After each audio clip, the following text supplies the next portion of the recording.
Stella, you've worked hard. These past 10 years you've really worked so hard. Jared's voice was as gentle as a spring breeze. I looked up at his handsome profile. Under the warm glow of the lights, every inch of his face looked like a carefully sculpted work of art. For the past decade, he had been my only emotional pillar, and the entire meaning behind my struggle. Beside him, Lily was holding up her phone, beaming at us. Look, the power couple of Lumina Institute. If I post this photo, everyone's going to be so jealous. Her voice was crisp and sweet, just as it always was. I didn't smile. I just watched them quietly. I looked at Jared's hand resting on my shoulder, and I watched the familiar flash of greed and jealousy flicker through Lily's eyes. My fingertips were ice cold. A bone-chilling shiver spread from the base of my spine, making me feel like I was back in that freezing apartment with nothing but a single dim wall lamp. In my past life, it was right after this night, the night we achieved the final breakthrough on the novel biomarker for early Alzheimer's diagnosis, that I began my step-by-step descent into the abyss. Jared had said the same thing to me, so gently. You've worked hard. Then, under the guise of needing a double backup for data security, he copied all the core data from my computer. 2 days later, Lily's name appeared as the first author on a preprint paper that shocked the entire neuroscience community. The core theory, the data models, even the color scheme of the charts were identical to my unpublished drafts. I confronted Jared like a madwoman, but he just frowned, looking at me with a mix of disappointment and impatience I'd never seen before. Stella, why have you become so paranoid? Lily just had some inspiration based on our daily discussions. How can you accuse her of plagiarism out of thin air? Our daily discussions? I was trembling with rage. Those data points are the result of 3,000 sleepless nights and over 10,000 experiments I ran personally. Every single bite is my blood, sweat, and tears. Enough! He yelled at me for the first time. Stella, your jealousy is out of control. Lily is my childhood friend, we grew up together. I treat her like a sister. How can you think of her that way? Is the stress getting to you? Are you hallucinating? Hallucinating? I looked at the coldness in his eyes.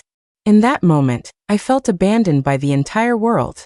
My lover, the partner I trusted most, was pointing at my nose and calling me crazy. Later, the rumors started flying.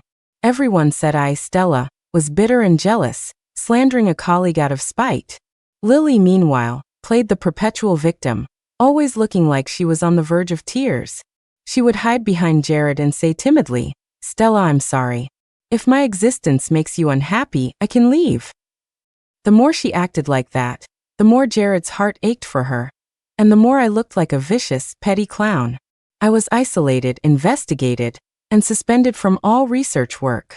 The career I took pride in, the work I depended on for my livelihood, vanished overnight. Jared, on the other hand, rode the wave of my achievements to a promotion, becoming the youngest deputy chief in the history of Lumina Institute. He stood next to Lily, accepting media interviews, hailed as the industry's golden couple. I sank deeper and deeper into a quagmire of self-doubt and depression. Finally, on that winter night, I used a hand that was once as steady as a surgeon's to slice open my own wrist. The warm blood soaked my white lab coat. The last thing I saw was a photo on the wall, a picture of Jared and me from happier times. That cold scalpel eventually dissected me. Stella, what are you thinking about? You're so zoned out. Jared's voice pulled me back from the bloody memories. I blinked. The lights in front of me were bright. Nothing had happened yet. I was reborn. I had returned to the night before the tragedy began. I looked at the concern in Jared's eyes, detecting the hidden trace of urgency buried underneath. I knew he was waiting for me to let my guard down in my exhaustion and joy, so he could, just like in my past life, make that fatal request for a backup. I gave him a weak, dependent smile, just as I had countless times before. It's nothing, just too excited. Jared, we did it. We really did it. Yes, we did. The smile in his eyes deepened. He squeezed my shoulder and kissed my forehead lightly. You rest for a bit. I'll go get you some hot water. By the way, to prevent any accidents, let me back up the final data first. I'll put it on my portable drive. Double insurance. Here it was. The exact same script, word for word. My heart beat calmly and powerfully in my chest. The panic and anger of my past life were gone, replaced by a cold, almost cruel clarity. I nodded, my voice as docile as a kitten. Okay, you're always so thoughtful. You go ahead, I'll tidy up the lab bench. He smiled with satisfaction and turned to walk toward his office. Lily smiled too, following him, but not before turning back to mouth fighting at me with a supportive fist pump. The moment they turned around, the smile vanished from my face, replaced by a glacial chill. I walked to my lab computer, my fingers flying across the keyboard. I didn't encrypt anything. I didn't transfer anything. I knew that any defense against people actively plotting against you would eventually have a loophole. The best defense isn't building a wall, it's offering a poisoned apple. I selected the true core data, the biomarker model for early Alzheimer's diagnosis that took me 10 years to build, along with all the original records. Then I pressed Shift+Delete. Permanently delete. The confirmation box popped up on the screen. I didn't hesitate for a second. I hit enter. The progress bar flew to the end. 10 years of my life, and the tragedy of my past existence, were wiped clean in a second. Next, I pulled another folder from a hidden, encrypted drive. This was the gift I had forged over 3 sleepless days and nights since my rebirth, utilizing my memories from the future and my own expertise. It was a project that looked seamless, even more stunning and forward-thinking than the original, neuronal reversal therapy for Alzheimer's disease. Its theoretical foundation was flawless.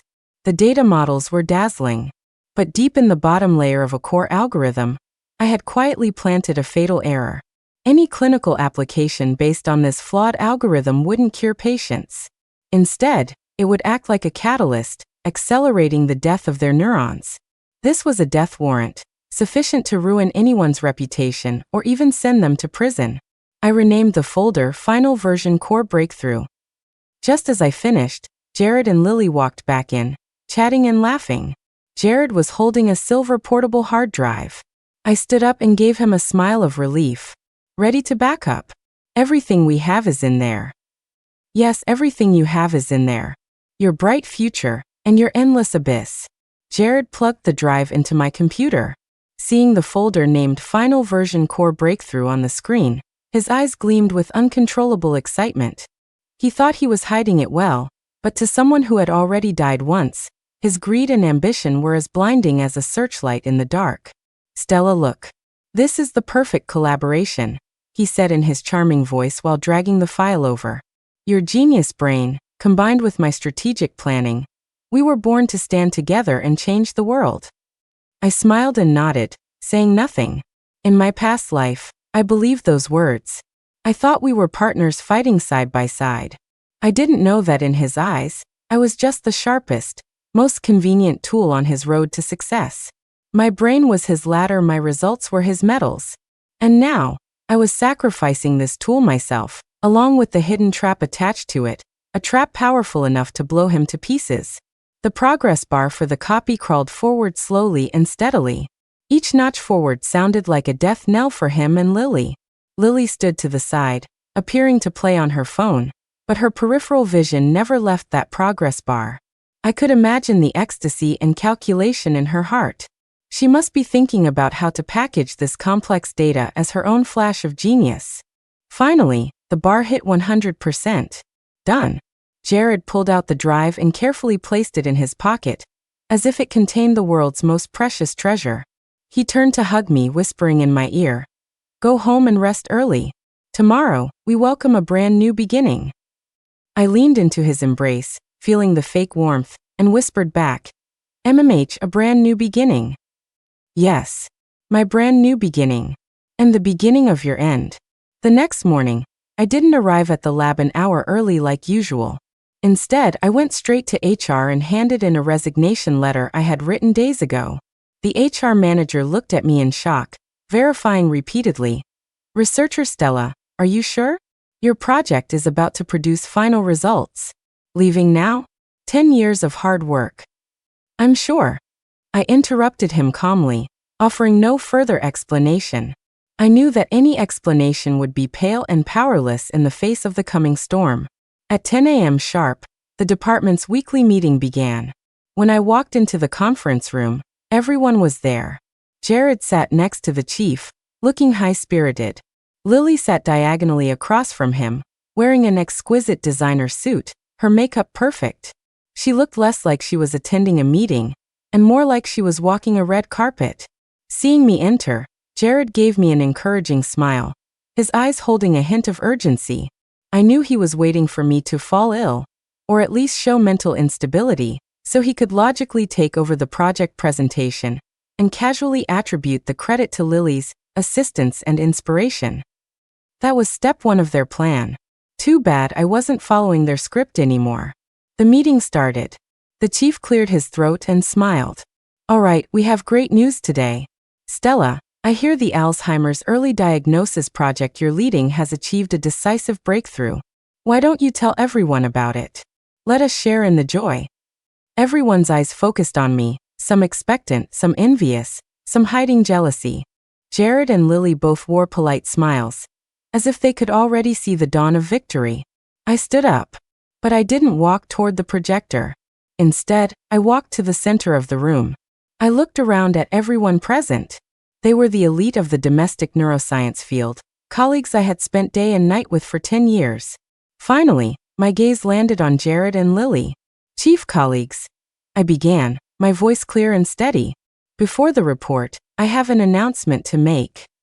I took the copy of my resignation letter, already stamped by HR, out of my bag and placed it gently on the conference table.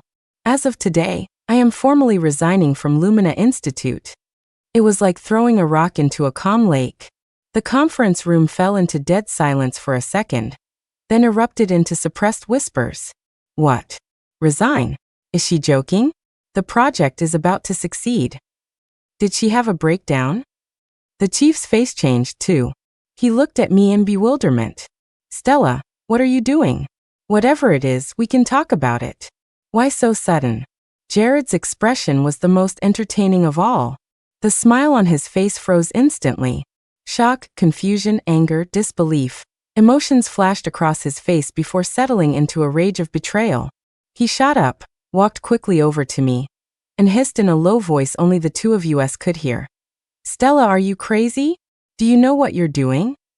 I looked at him calmly, even offering a slight smile. Of course I know, I said. I just feel tired. This project is too great, too heavy. My abilities aren't enough to carry it anymore. Before he could react, I raised my voice so everyone in the room could hear. So, I've decided to withdraw. I turned to the chief and bowed slightly. Chief, thank you for 10 years of mentorship. Regarding the follow-up work for this project, I believe Jared and Lily can complete it even better than I could. Lily's face went pale. She probably never imagined I would pull the rug out from under them like this. Her carefully prepared genius girl script hadn't even started, and I, the protagonist, had already dismantled the stage. The room was silent. Everyone looked at me like I was insane, giving up glory that was within reach, glory that could change the world, just to step aside for my boyfriend and his childhood friend. To these ambitious people, it was incomprehensible. And incomprehensible was exactly the effect I wanted. I gave no one a chance to ask questions. After my last sentence, I turned around and, under everyone's complicated gazes, walked out of the conference room with my head held high. I knew that from the moment I stepped out that door, everything at Lumina Institute had nothing to do with me. And a grand, cruel play, prepared specifically for Jared and Lily, had just raised its curtain.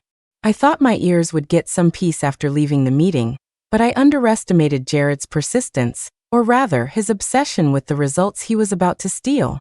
I had just reached my office door to pack my few personal belongings when he caught up, grabbing my wrist with enough force to crush the bone. Stella, what the hell do you think you're doing? He dragged me into the empty office and locked the door behind us. His image as the gentle elite was gone, replaced by the hideous face of a man whose core interests had been threatened.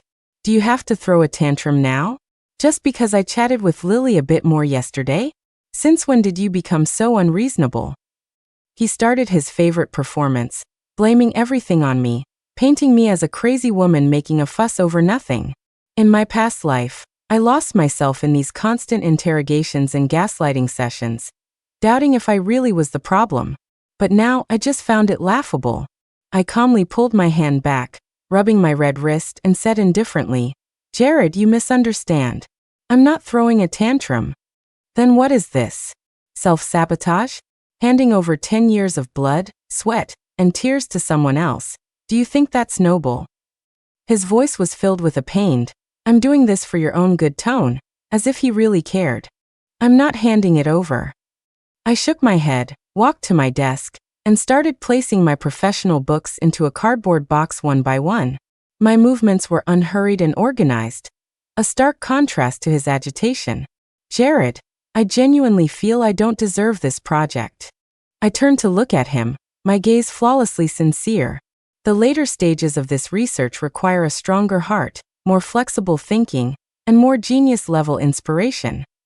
My line of sight drifted past him to land on Lily, who had appeared at the office door and was watching us with a worried expression.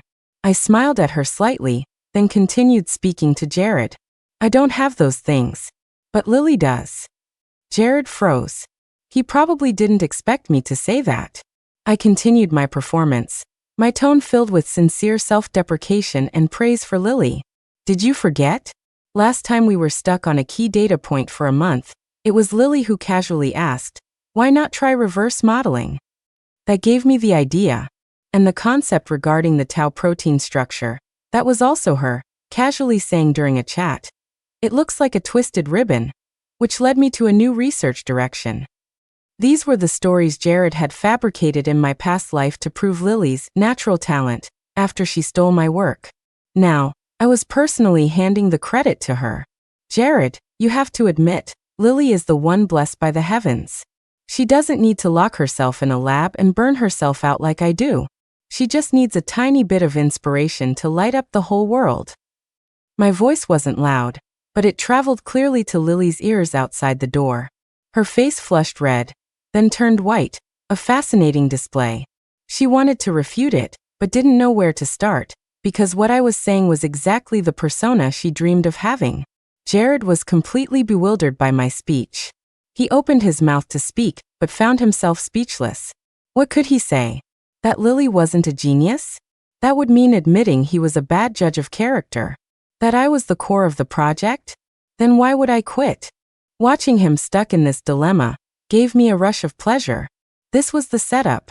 Praise them to the skies, lift them to a height that made even them nervous, and leave them riding a tiger they couldn't dismount. So I delivered my summary, my tone relaxed yet final. "I'm quitting to let you two shine. Jared, haven't you always said you hoped Lily could achieve something in research and not waste her talent? Now is her chance." I patted his shoulder, like comforting an ignorant child. "I'm leaving this great project to you and Lily. I believe that under your leadership, it will shine even brighter than it would in my hands. After all, she is the true genius, isn't she?" With that, I stopped looking at him. I picked up the box of books and walked straight past him. As I passed Lily, I stopped and gave her a brilliant, heartfelt smile. "Lily, good luck. I'm rooting for you." Lily's body was stiff as a statue. The color had drained from her face, and she managed to squeeze out a smile that looked uglier than crying. I ignored them, holding my box, and walked with my head high out of the place where I had struggled for 10 years, and where I had once been buried. I knew that from this moment on, I had personally pushed them onto a fast track of no return, heading straight for destruction. They stole my life. So, I would give them back a carefully forged, grand, and magnificent funeral. I walked to the entrance of the institute. The winter sun hit my body. It was a bit blinding, but it brought a long-lost warmth.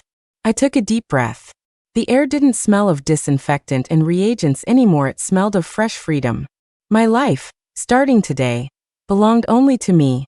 After leaving Lumina Institute, the first thing I did was exit all work-related group chats. Watching the blinking avatars that once occupied my entire life, I clicked delete and exit one by one. Clean, decisive, no regrets. When the last group chat, Alzheimer's Task Force, disappeared from the list, I felt like I had shed a shackle I'd worn for years. Then, I blocked every contact method for Jared and Lily. With that done, I drove my old second-hand car away from the bustling metropolis I had lived in for a decade. I drove all the way south, returning to my hometown, a scenic, quiet coastal town. I rented a small house with a courtyard on the edge of town. There was a tall osmanthus tree in the yard. On the first day I settled in, I did nothing. I just put a lounge chair under the tree and sat there from sunrise to sunset. I watched the sunlight filter through the leaves, casting dappled shadows on the ground. I listened to the wind rustling the branches and the birds singing in the distance. For the first time in 10 years, my brain was allowed to completely empty out. It was peaceful and healing. 3 days later, I posted my first update on social media since leaving the institute. It was a photo of the lounge chair and a cup of tea in the yard, with the lush osmanthus tree and an impossibly blue sky in the background. The caption was simple: "New life, starting with listening to the wind." This post was like a bomb, instantly detonating my long silent social circle. Colleagues from the institute left all kinds of comments.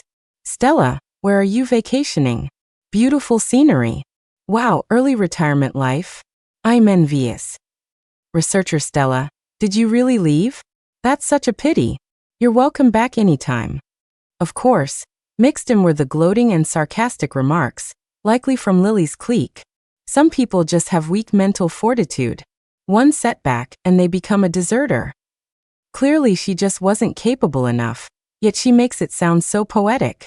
Impressive. Jared didn't comment, but I knew he saw it. He was probably with Lily, mocking my incompetence while celebrating that the stumbling block, me, was finally gone. They assumed I was ruined. I wanted them to think that. I turned off my phone, ignored the noise of the outside world, and started preparing for my new life.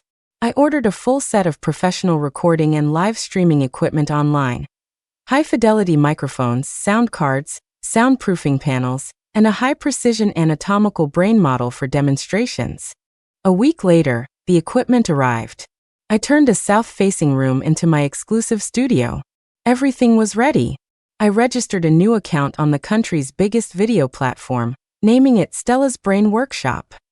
The profile picture was a candid shot of me, makeup-free, smiling gently. The bio read, "Former neuroscience researcher. Let's talk about the brain." My first video went live 3 nights later. The title was unpretentious, sounding almost like a health lecture for seniors. How to self-test for early dementia risk using the clock drawing test. In the video, I didn't use flashy effects or background music. I just sat at my desk wearing a simple white t-shirt, looking like the girl next door, explaining the neurology behind the clock drawing test CDT in the simplest language possible. Look, when the parietal lobe functions suffer early damage, our spatial cognition declines. So, by asking the subject to draw a complete clock face with hands pointing to a specific time, we can preliminarily judge the risk of cognitive impairment based on the integrity of the circle, the sequence of the numbers, and the accuracy of the hands. As I spoke, I used a marker on a whiteboard to demonstrate the correct way to draw it and several typical erroneous versions. The video was long, 15 minutes, and the content was extremely dense.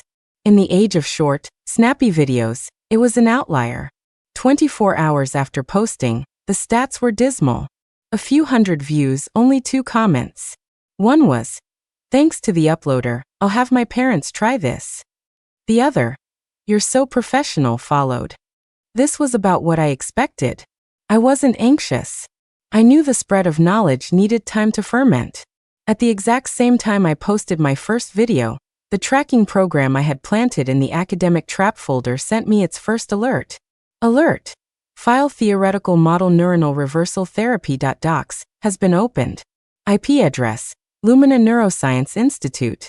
I watched the notification pop up on my phone screen, and the corner of my mouth hooked into a cold smile.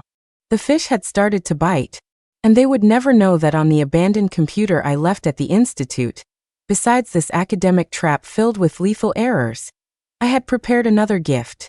A final gift sufficient to doom them eternally. The game had just begun. My science channel, Stella's Brain Workshop, operated quietly. I kept a schedule of 2 updates a week, always centered on brain health. I talked about how diet improves memory, the role of sleep in neuronal repair, and how meditation helps reshape the brain. I treated every video with rigorous scientific attitude. Every paper I cited was clearly referenced.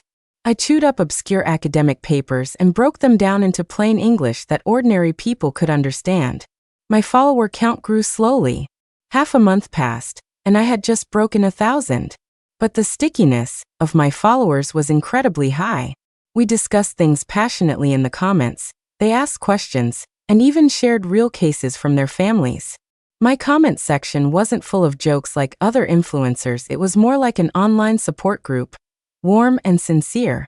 I never asked for likes or donations, yet the number of saves on my videos was far higher than the view count. I knew that for families with brain disease patients, this knowledge was a necessity. One day, while I was preparing a script on early non-motor symptoms of Parkinson's, a stranger called. "Hello, is this Ms. Stella?" A capable female voice asked. Speaking. Milisagona Stella. I'm the operations director for the Health Hub app. My last name is King. We've been watching your channel for a while. Your content is very professional and valuable. Would you be interested in a deep collaboration with our platform? Health Hub was the largest online medical health platform in the country, with over 100 million users. Collaborating with them was a dream opportunity for any health influencer. I didn't show excessive surprise. I calmly asked, "Director King, what kind of collaboration specifically?" "We'd like to invite you to be assigned exclusive expert for our platform. We'll give you S-tier traffic support. Also, our platform's online store has a series of strictly screened supplements and rehabilitation devices for senior brain health. We hope you can act as our special selection officer and recommend them to users in your videos and live streams." I understood. This was knowledge monetization. I didn't agree immediately. "Director King, I appreciate the traffic support, but regarding product selection and sales, I have a prerequisite." "Go ahead." "I need to see the qualifications, clinical trial reports, and third-party testing certificates for all products. I will review them personally. I will only recommend products I approve of. And when recommending them, I must clearly inform users that these are supplementary means and absolutely cannot replace formal medical treatment." Director King was silent for a few seconds, then laughed. "Ms. Stella, you are as rigorous as we imagined. No problem, we fully agree to your terms. In fact, your professionalism and responsibility are exactly why we chose you." We quickly nailed down the details. 3 days later, my first live stream began. I didn't scream 3, 2, 1 by now, like other streamers. I spent the first hour explaining the scientific principles of how omega-3 fatty acids delay brain cell aging, just like a normal video. Only then did I bring out the deep-sea fish oil from the partner. So when choosing these products, pay attention to the EPA and DHA content. For example, the one in my hand has a purity of over 95%, which is quite high for this category. Of course, I want to emphasize that dietary sources are better than supplements. If your daily diet includes deep-sea fish more than twice a week, you don't need extra supplements. This product is more suitable for seniors with irregular diets or specific needs. No exaggerated claims, no pressure tactics. Just an objective, calm analysis of the product's pros and cons, and who it was for. But the bullet comments in the live stream were hotter than ever. Finally, a streamer who speaks human language. Crying. Listening to Stella's class makes me feel smarter. Buying 3 bottles for my parents just because of this teacher's responsibility. No need to hesitate, if the teacher recommends it, I'm buying. That night's sales exceeded the platform's expectations by 3 times.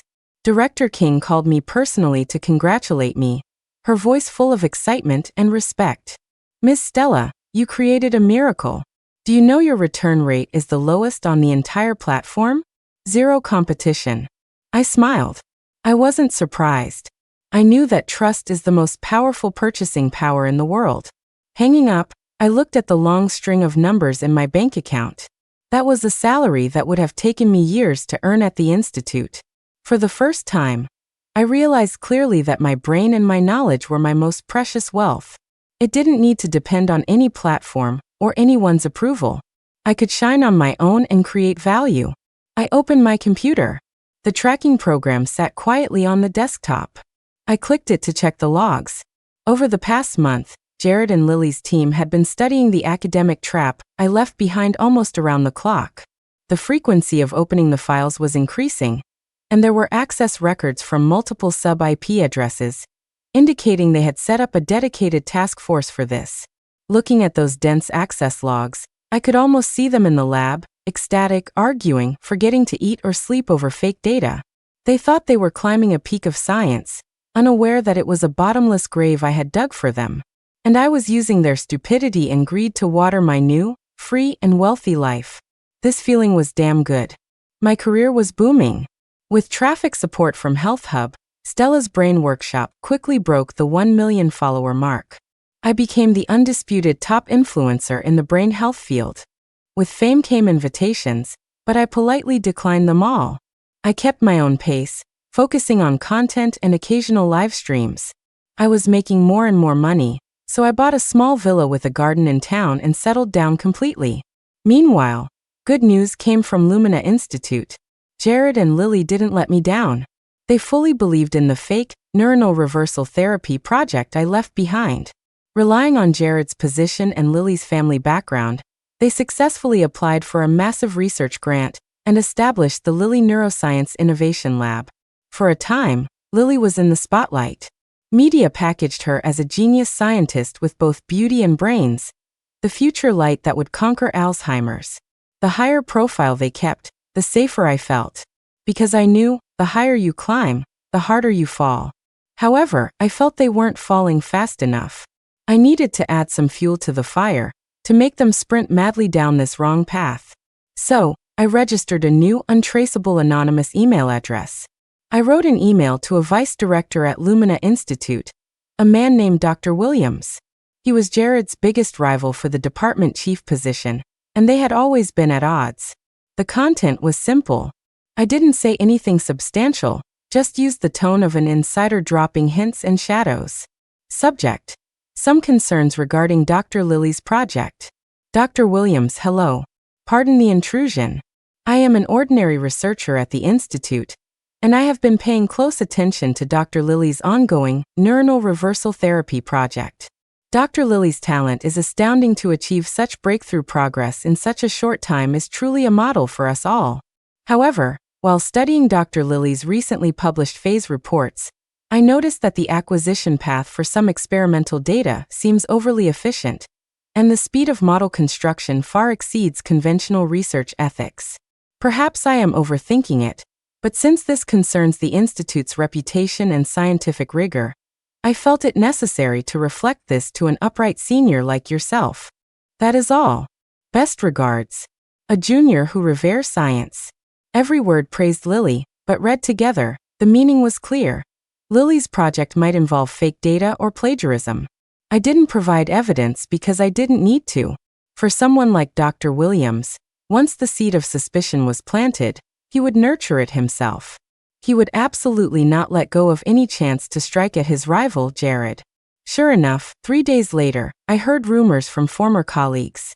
Apparently, at an internal academic seminar, Dr. Williams publicly asked Lily a series of sharp questions about her experimental procedures and raw data logs. Lily was caught off guard and stammered. In the end, Jared had to step in, using core secrets, inconvenient to reveal right now, as an excuse to brush it off. But this attack undoubtedly sounded an alarm for Jared and Lily. They realized someone in the Institute was suspecting them. Given their paranoid and opportunistic personalities, what would they do next? The only way was to produce even more shocking results at a faster speed to shut everyone up. To use a massive, unquestionable success to cover up all procedural irregularities. The feedback from my tracking program confirmed my guess. In the following days, their lab's IP address was online almost 24 hours a day, accessing the flawed model at an unprecedented frequency. They were accelerating. They were sprinting full speed toward the cliff I had set for them. I closed my laptop, made myself a cup of flower tea, and walked into the garden. The sun was perfect, and my roses were blooming beautifully. I took out my phone and opened a special fan group. This group was established specifically for followers with family members suffering from Alzheimer's. We didn't talk products or gossip, we just shared caregiving experiences and encouraged each other. A user named Lightchaser was particularly active. I knew him. His name was Mr. Chase, an engineer. His wife had unfortunately developed early-onset Alzheimer's in her 40s. In my past life, he had trusted Lily's pseudoscience therapy, which the media had blown up into a miracle. He sold his assets to pay for her treatment. The result didn't slow the disease, it accelerated his wife's cognitive decline, leading to an irreversible tragedy. He later became one of the key figures who reported Lily for academic fraud. In this life, shortly after my rebirth, I met him on a forum where he was desperately seeking help. I used my professional knowledge to give him practical advice and invited him to my group. Now he posted a photo. It showed a woman with delicate features sitting in a wheelchair, smiling at the camera. Her eyes were a bit vacant, but she looked healthy. Mr. Chase wrote, "Thanks to Teacher Stella and everyone here.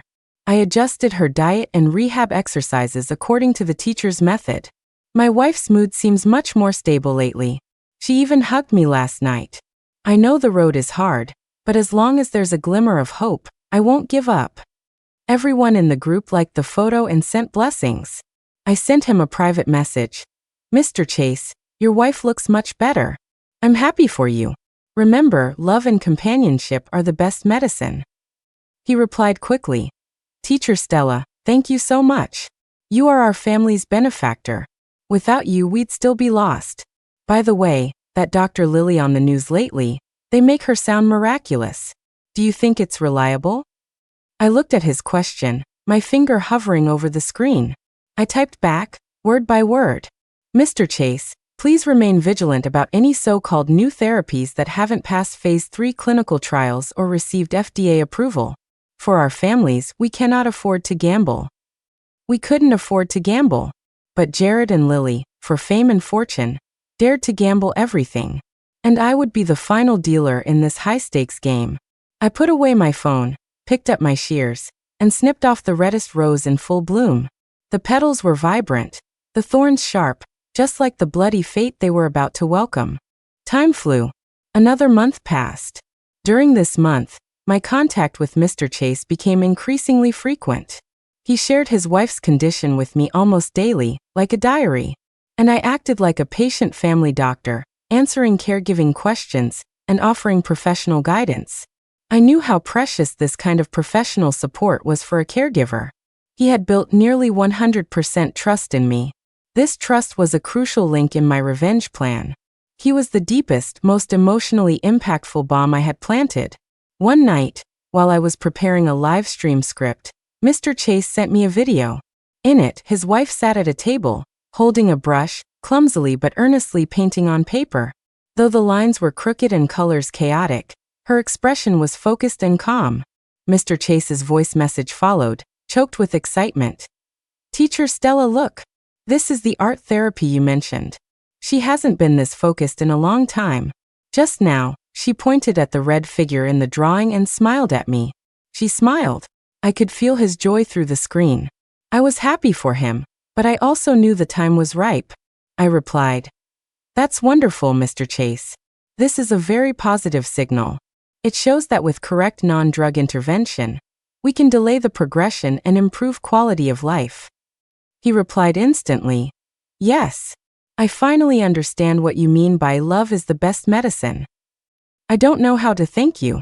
I took a deep breath and typed, "Mr. Chase, you don't need to thank me. I'm just doing what a researcher should do. Actually, seeing you and your wife improve encourages me. To be honest, the reason I left the Institute to do science communication was that I saw too many research stars like Dr. Lily.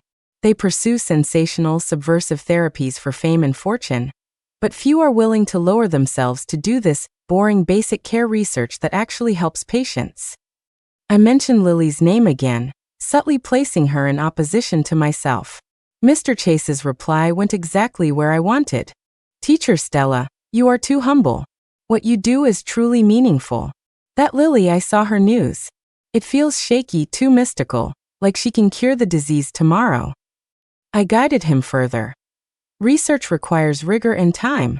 Any claim of rapid reversal or complete cure for Alzheimer's at this stage should be marked with a huge question mark. Sometimes, the greater the hope, the greater the disappointment. And what's more terrifying is that wrong treatments bring not just disappointment, but irreversible harm. This sentence was a nail driven deep into Mr. Chase's heart. He was silent for a long time before replying. "Teacher, I understand. I will keep my eyes open. Thank you." From this moment on, Lily changed in his mind from a question mark to a dangerous person who might hurt his wife. I had planted the seed of hatred. Now I just had to wait for the right moment to pour the final ladle of oil on it. And Jared and Lily were creating that moment for me with their own hands. 2 weeks later, Lumina Institute held a grand press conference, announcing that the neuronal reversal therapy, led by Dr. Lily, had achieved a historic breakthrough in animal trials. At the conference, Lily wore a white dress, standing under the spotlight like an angel. She announced to the world in an emotional voice, "We have reason to believe that in the near future, Alzheimer's will no longer be a terminal illness. We will bring hope back to countless families." Jared stood beside her as the project leader, his face full of pride and love. News coverage was overwhelming. Headlines like "Genius Girl Scientist Conquers Century-Old Puzzle" filled the media. Lily's reputation reached its peak. Sitting in my studio, looking at the face being worshipped on the screen, I knew Judgment Day was coming. I checked my tracking program. The logs showed that the day before the press conference, they had accessed the flawed model for the last time. And most deeply, they had swallowed the poison I gave them whole, packaged it as an elixir of life, and were preparing to sell it to the world. I smiled. Then I opened the chat with Mr. Chase. I didn't say anything, I just forwarded the link to the press conference to him. Lily's major breakthrough became the talk of society. Her name and photo appeared everywhere. The Institute's phone lines were jammed with desperate families asking when this miraculous therapy would start clinical trials. Jared and Lily basked in the fame. They gave interviews, attended high-end forums, and acted like leaders of the field. In an interview with a financial channel, the host asked Jared, "Director Jared, we know this great project was initiated by your former colleague and ex-girlfriend, Miss Stella, but she chose to leave right before the dawn of success. Do you have anything to say about that?" On screen, Jared gave a regretful, forgiving smile. "Stella is a very talented researcher," he said slowly. "But research requires not just talent, but a strong heart that can withstand pressure and loneliness. Perhaps she made her own choice. As a former partner, I can only wish her well." His words were diplomatic but full of insinuations. I, Stella, was a deserter with weak mental fortitude who couldn't handle the loneliness. Lily added from the side, looking innocent and sincere. Sister Stella was a senior I admired. We all felt it was a pity she left. But someone has to carry the baton of research. Everything we do now is also to fulfill her original dream. Look, what a perfect narrative. My departure was a personal failure. They were the heroes enduring humiliation to carry on the legacy. For a while, the internet was full of sympathy for them, and mockery for me, the short-sighted deserter who missed her chance. All of this was within my expectations. While they were busy dealing with the media, my business empire was quietly expanding. Director King called me again. This time his tone was solemn. "Miss Stella, good news. The domestic health giant MediLife has seen your videos. They highly value your professionalism and IP value. They want to collaborate on a capital level." Capital level? Yes. They want to invest in you to establish a brand new, independent health management consulting firm. You lead the content and professional direction. They provide funds, technology, and channels. Simply put, they want to turn Stella's Brain Workshop from a personal IP into an industry. I agreed after 10 minutes of consideration. I knew that the greater my social influence and commercial value, the more weight my future words would carry. I flew to MediLife headquarters, held meetings, and finalized the new company structure. I held 40% of the shares and veto power. The new company was named Stella Health. Our first project was an app for early screening and non-drug intervention for cognitive disorders. While my team and I were debating product details, my phone buzzed with a news alert. Headline: Rising medical star Dr. Lily nominated for this year's National Medical Star Youth Award. The National Medical Star was the highest honor for young scientists in the country. Winning it meant stepping into the reserve team for the Academy of Sciences. I clicked the news. The photo showed Lily in a lab coat, smiling at a test tube, radiating the aura of a science goddess. The comments were full of praise. Well deserved. She's saving humanity. Congrats, Dr. Lily. I closed the news calmly and looked up at my team. All right, let's continue. For the user data privacy module, I demand the highest level of encryption. My heart was calm. I knew that when they stood on the highest, brightest stage, it would be the best time to pull the net. The temple of honor built on lies would soon become their execution ground. The final selection for the National Medical Star would be held in 1 month, broadcast live on national television. Nominees had to present their reports and accept questions from the jury. This was the stage I had prepared for them. But before that, I needed to set one last fatal trap. Specifically for Jared. I knew Jared. He was greedy and extremely paranoid. Even though I left, he would turn over everything I left behind to ensure no loose ends, and to squeeze the last bit of value out of me. One night, I hosted a QA livestream. In the second half, a fan asked a seemingly casual question. Teacher Stella, you worked at Lumina for 10 years. Did you participate in any big national projects? The account asking was a sock puppet I controlled. I paused, feigning hesitation, then smiled helplessly at the camera. Well, how to put it? I did participate in some. But many projects, especially those involving the National Brain Initiative, have strict confidentiality agreements. I can't be too specific. National Brain Initiative was a real, top-level classified project. Dropping this name would hook Jared. Then I shifted my tone to one of reminiscence, showing off slightly. But I can tell you, the experience was precious. Sometimes, for data security, our computers were physically disconnected from the internet. Taking data out required complex approvals.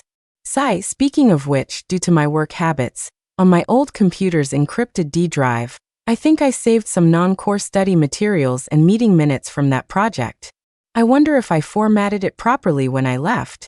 I spoke breezily, as if talking about an unimportant old matter, but a specific viewer in the stream would memorize every word. I knew Jared or Lily had people monitoring my streams. A top researcher left non-core materials from the National Brain Initiative on an old computer. For Jared, this meant risk. If leaked, he'd be responsible. But it also meant temptation. Who knew if there was something inspiring in there? Or something he could use to blackmail me? He would do anything to get that computer. And what was actually on it? The encrypted drive existed. The folder existed. But the content was 90% public papers disguised as classified.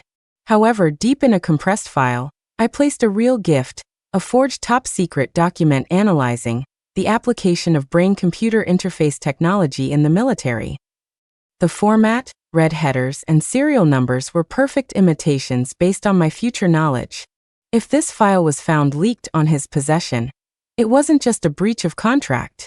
It was espionage, theft of state secrets, a crime that would put him in prison forever. I ended the stream and looked at the night. My smile grew colder. Jared, I hope you like this final gift. You stole 10 years of my work. I'll take decades of your freedom as repayment.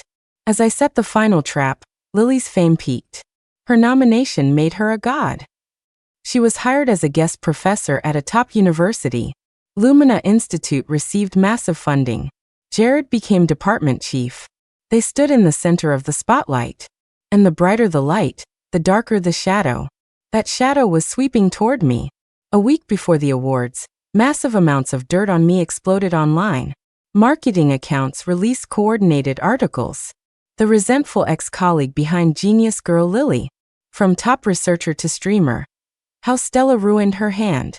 Did Stella leave out of choice or jealousy? They painted a story of the farmer and the snake. I was the isolated, psychologically fragile, jealous villain.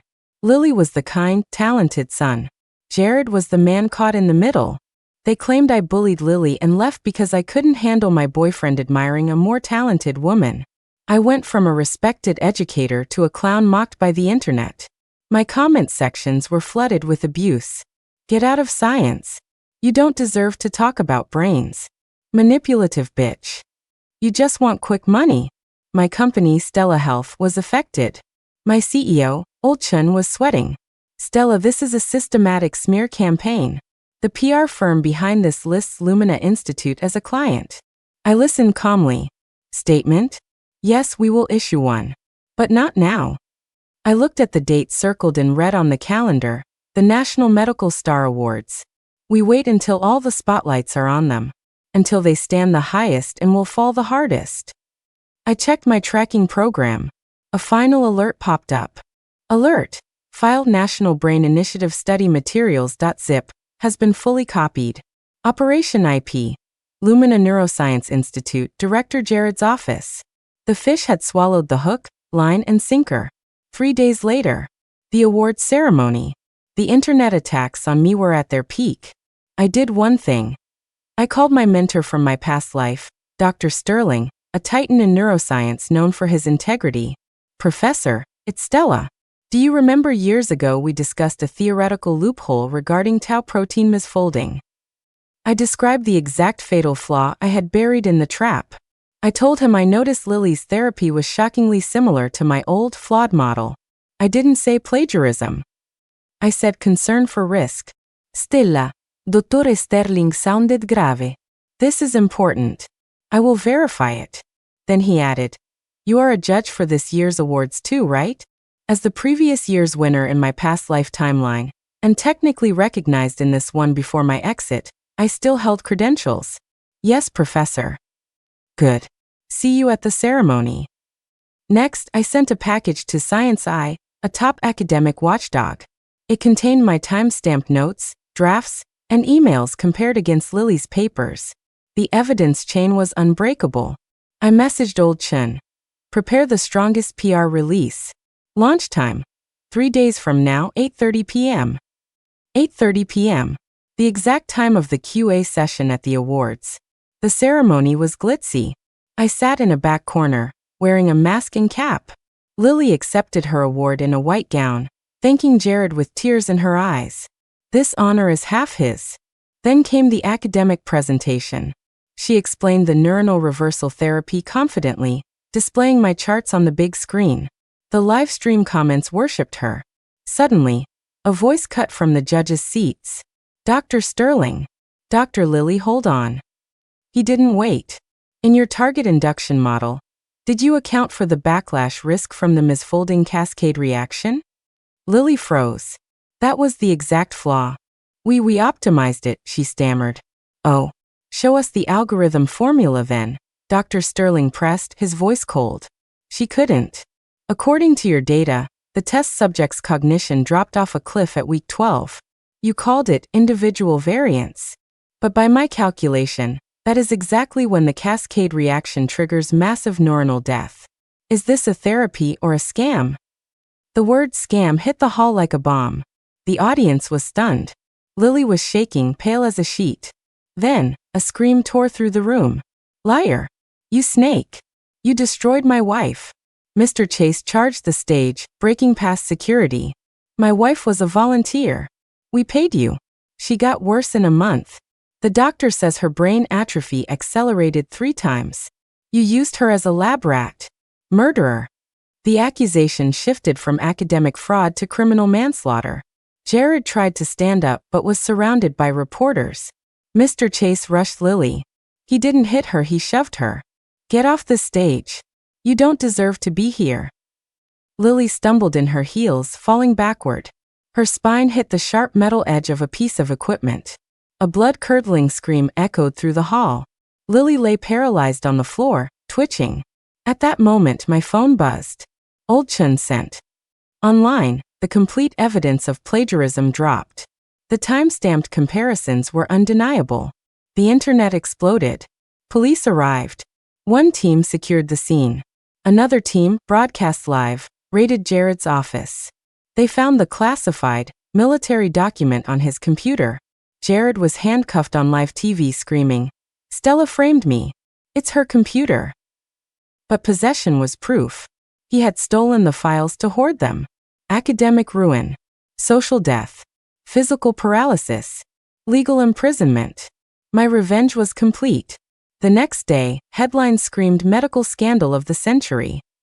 My reputation was restored. We owe Stella an apology trended. My app downloads skyrocketed. 6 months later, Lily was diagnosed with a burst fracture of the thoracic spine. High-level paraplegia. She was penniless after lawsuits and dumped in a cheap nursing home. Jared was sentenced to 25 years for illegal medical practice, embezzlement, and theft of state secrets. I visited him once. He looked broken. He slammed the glass begging, "Stella, give me a chance for the sake of our 10 years. 10 years. I said through the glass. If I hadn't been reborn, I would be dead. You and Lily would be stepping on my corpse to reach the top. You would tell yourself I was just too weak. This isn't cruelty, Jared. It's fairness." I walked out into the sun. A year later, Stella Health was a national success. I lived in my quiet town, running my studio in a renovated schoolhouse. I received a thick letter from Jared in prison. I shredded it without opening it. I sat in my recording booth, looking at the greenery outside. "Hello everyone, I'm Stella. Today we won't talk about science. Let's listen to the wind in the osmanthus trees, and the sound of freedom."